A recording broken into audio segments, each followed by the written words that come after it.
Sit, Michael.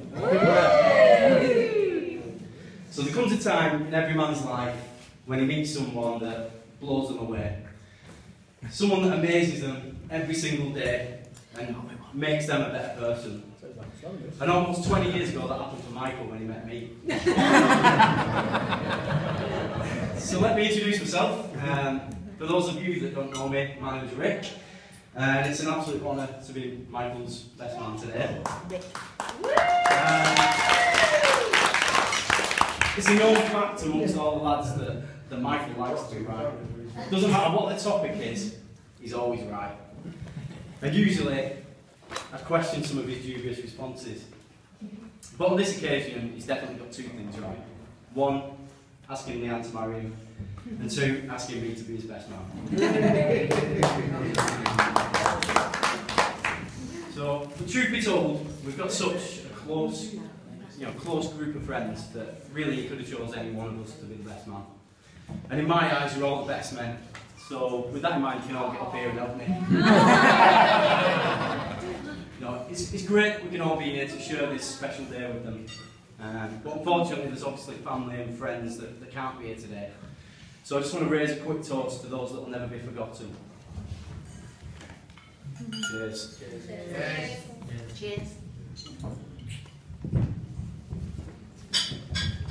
So as some of you will know, I'm somewhat used to public speaking due to my day job, but this time round I'm absolutely bricking it. If I don't get it right, Sue's going to kill me. And I was going to say, you know what I mean, Aaron, but I was going to say, you know what I mean, John.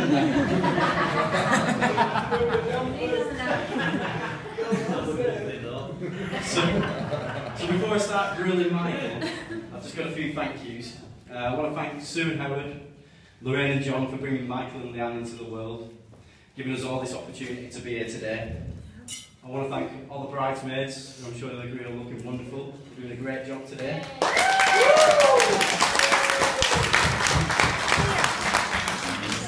I want to thank Michael himself for getting up on time, because we all know he doesn't like to start anything before 10 o'clock.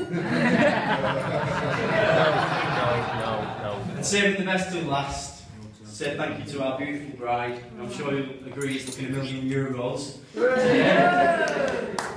And that reminds me actually, Mike wanted me to tell everybody that he's got a set of encyclopedias for sale. He said he doesn't need them anymore. Wife knows everything. Anyway, thanks for agreeing to thank you for agreeing to Michael's proposal. It was Christmas Day, I believe. It was. And he said you're absolutely fuming with him the night before. He said he spent all his money that he was supposed to be chipping to the Christmas presents, and he won't tell you why. And then the next day, totally redeemed himself by proposing to you.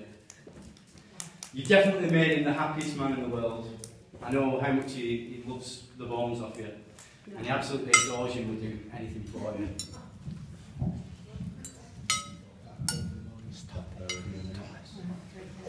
So we move on to Michael, my good friend. So I've been thinking about this speech for quite a while now. And definitely gone a little bit bolder, a lot more greyer. But it could be worse, it could be ginger. Sorry, I mean all. So I've been trying to think about when we first met, and it must have been up on the top field, playing footy, definitely. He was like a little whippet on the footy pitch, running rings around the likes of me. He was like a little energiser bunny. You fast forward to today, nothing much has changed, apart from it takes him a little bit longer to get over a football game, and he's still not quite Paul Scholes. I've always thought you had your own dress sense when it comes to clothes. I'm surprised he's not asked everybody for Luke vouchers for wedding presents. But you've never been too shy of dressing up, have you? I remember that time you dressed up as a cow with Pauline and George's. Anyway, at the stag do I wasn't really planning to dress him up, but then Andy and Tim took care of that one. Give us a wave. Basically dressed me up like an old woman, stroke Afghan fighter.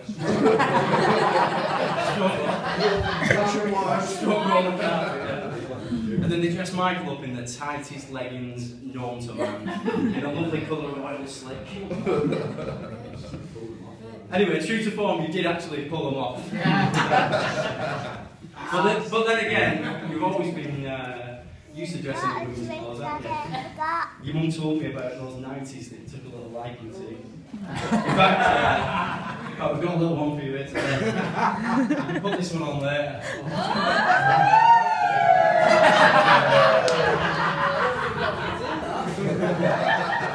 I'll be in that later on. You'll be in that. I didn't fit in me. I end up with skinny jeans, Leon. Yeah. So what else did we do on the stag do? Driving. Love a bit of driving, don't you? Won't be long now until you get that Toyota Hilux you were talking about in 2003. Anyway, you'll be glad to know I've got you a little wedding present. A nice Toyota, all your own. So you can keep this one. Treasure it. You might be small enough to get behind the wheel. Anyway, I'll never forget when we all started driving, you know, like 14 years ago. Mike would give us a ring. He'd be like, yeah, are you coming out for a mooch? Yeah. Go and pick him up. Drive him around. About half an hour later, I'd hear them words. All the lads will remember it. Yeah. Mind dropping us off at the ends, mate? Must have saved you a fortune in taxis. Yeah. Anyway, to be here with you today makes it all worthwhile. So, I think you've escaped a proper roasting from me here. I do. But your mum said that you were always a blue-eyed boy. She said even when you were 4-year-old and you crashed your bike into the neighbour's car, you went on, knocked on and confessed all your sins to him. Says you were 150 quid for that, though. But all joking aside, you've always been a top mate, and I've got the utmost respect for you. I know you'd do anything for me, because mainly you have done at my house over the last couple of months. Yeah,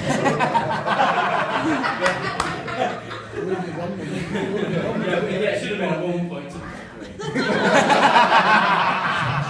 No, it's in the top job, can't fault it.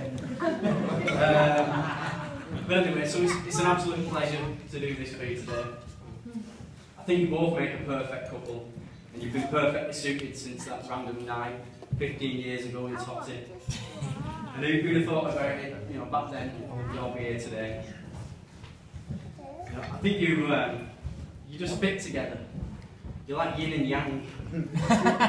She's clever, you think you are. She's always right, and you think you are. She's got a driving licence, you've not.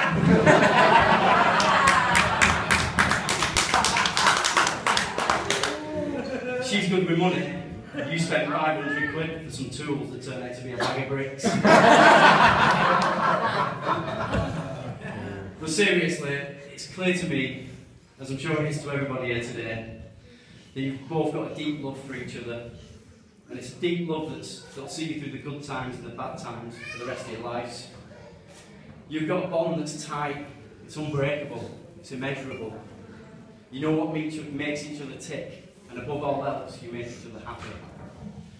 And I couldn't be happier for you both today. Just look around you, it's a testament to how well thought of you are by your family and your friends. How many people are here to share this beautiful occasion with you today. It's a beautiful occasion, in a beautiful location, with a beautiful couple that we're meant to be. And all that remains for me to say is to ask everyone to be upstanding. Or raise a toast to the new Mr. and Mrs. Battersby.